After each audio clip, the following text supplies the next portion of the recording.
Ball Topal. Ball Topal.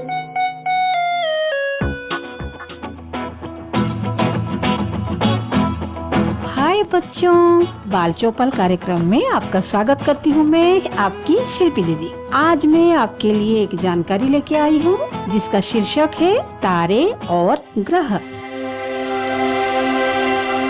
पिछले अंक में हमने तारों के बारे में बातचीत की थी। इस बार हम ये जानेंगे कि तारों और ग्रहों में क्या अंतर है। बुध, शुक्र, पृथ्वी, मंगल, बृहस्पति, शनि, यूरेनस, नेपच्यून का नाम हमारे स्कूल की किताबों में भी बताया जाता है। इनके अतिरिक्त 3 बौने ग्रह और हैं, सिरिस, प्लूटो और एरिस। लेकिन इन ग्रहों की क्या विशेषता है और वो तारों से अलग क्यों है, ये जानना बेहद जरूरी है। ग्रह को अंग्रेजी में प्लेनेट कहते हैं। प्लेनेट शब्द का अर्थ असल में घुमक्कड़ होता है। अगर तुम रात के आकाश को कई महीनों तक ध्यान से देखो तो अपने निरीक्षण के आधार पर तुम पाओगे कि हर तारा अपने पड़ोसी तारे के मुकाबले स्थिर दिखाई देता है। यानी कि तारों की दुनिया में कुछ एक अपवादों को छोड़कर सभी तारे स्थिर रहते हैं। सिर्फ पृथ्वी के घूमने के कारण हमें तारापटल पूरब से पश्चिम को सरकता नजर आता है। ये जो कुछ अपवाद हैं, इन्हें ही हमने ग्रह का नाम दिया। इन्हें घुमक्कड़ की संज्ञा इसलिए दी गई क्योंकि इनकी गति में अनियमितता थी। शुरुआत में लोग इनके घूमने के रास्ते को समझ ही नहीं पाए। तारा पटल पर या सूर्य की दिशा से तुलना करने पर ग्रह कभी आगे तो कभी पीछे जाते हुए दिखलाई पड़ते हैं। ऐसा क्यों होता है, हम इस पर बात करेंगे। मगर एक बड़ी दिलचस्प बात ये बताते चले कि ग्रहों की इस विचित्र गति को देखकर इंसानों ने ये धारणा बना ली कि उनमें कुछ विशेष शक्ति होती है। आदिम मनुष्य ऐसा क्यों सोचता था? आज से करीब 42,000 साल पहले जब मनुष्य ने अंतरिक्ष के पिंडों की सबसे पहले पहचान की, तब उसके लिए इन पिंडों को पूरी तरह से जान पाना असंभव था। हर वो परिघटना जो उनके लिए नई होती थी, उन्हें कोई दैवीय चमत्कार लगती थी। मौसम का बदलना, बारिश का आना, बिजली का चमकना, यानी प्रकृति की हर नई परिघटना जादू से दैवीय चमत्कार से होती थी। ऐसा होना स्वाभाविक था क्योंकि उस वक्त इंसान का प्रकृति के साथ संबंध बेहद शुरुआती अवस्था में था। अपने सीमित अनुभवों के साथ मनुष्य प्रकृति की हर चीज को जानने समझने की प्रक्रिया में जब आगे बढ़ा, तब वो एक हद तक प्रकृति के नियमों को समझकर उन पर काबू भी पाने लगा था। यानी वो पूरी तरह प्रकृति पर निर्भर ना रहकर अब उसमें अपनी जरूरतों के अनुसार बदलाव कर सकता था। जिन प्राकृतिक घटनाओं को वो अब तक जादुई समझ रहा था, उनके नियमों और उसके पीछे के कारणों को जानने के बाद उसका ज्ञान आगे बढ़ रहा था। मगर शुरुआती समय में ग्रहों की शक्ति को समझ पाने में असफल मनुष्य ने ये मान लिया कि वे हमारे जीवन को भी प्रभावित करते हैं।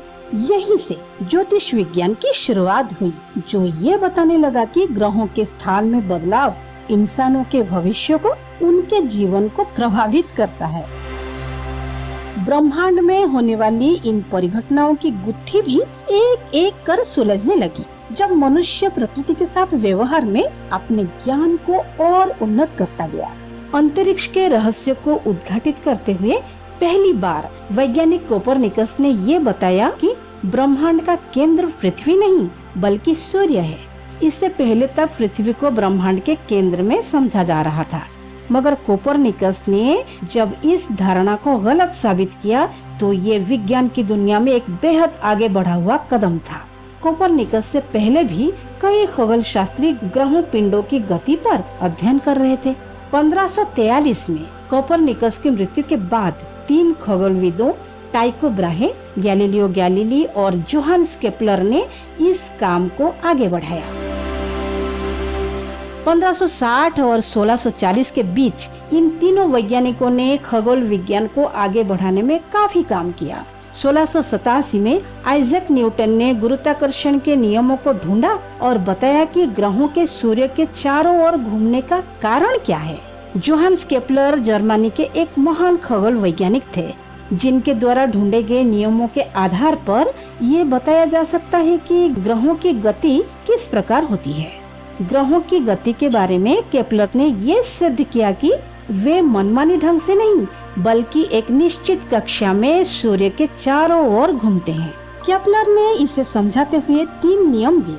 उनके द्वारा 1609 में दिए गए पहले 2 नियमों को देखें तो पता चलता है कि सभी ग्रह सूर्य के चारों तरफ दीर्घवृत्ताकार पथ पर घूमते हैं। जिस दीर्घवृत्त यानी एलिप्स के केंद्र में सूर्य होता है।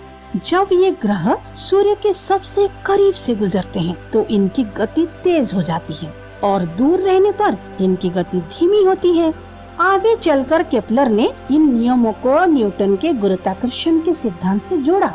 जब विज्ञान में घुमक्कड़ दिखने वाले इन ग्रहों के पीछे का कारण खोज निकाला तब ये साफ हो गया कि ग्रहों का पथ उनकी इच्छा से नहीं संचालित होता है बल्कि वे सूर्य के गुरुत्वाकर्षण की वजह से नियमित तौर पर निश्चित कक्षाओं में घूमते हैं। केपलर और न्यूटन के सिद्धांत के बाद ज्योतिष विज्ञान के झूठ की परतें उघड़ने लगी। सूर्य की परिक्रमा करने वाले ये ग्रह तारों के मुकाबले हमारे काफी करीब होते हैं, मगर तारों की तरह उनके पास खुद की रोशनी नहीं है, इसलिए हम अन्य तारों के ग्रहों को नहीं देख पाते हैं।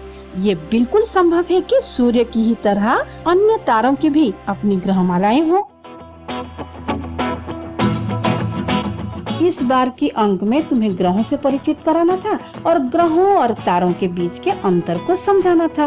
ब्रह्मांड की ये यात्रा आगे भी जारी रहेगी। इसको लिखा है प्रियंवदा ने और इस जानकारी को हमने साभार लिया है बाल पत्रिका कोंपल से। आज के लिए बस इतना ही। ऐसे ही कुछ नई और रोचक जानकारी लेके हम आपसे फिर मिलेंगे। तब तक के लिए दीजिए अनुमति मुझे यानी अपनी शिल्पी दीदी को। बाय बाय बच्चों।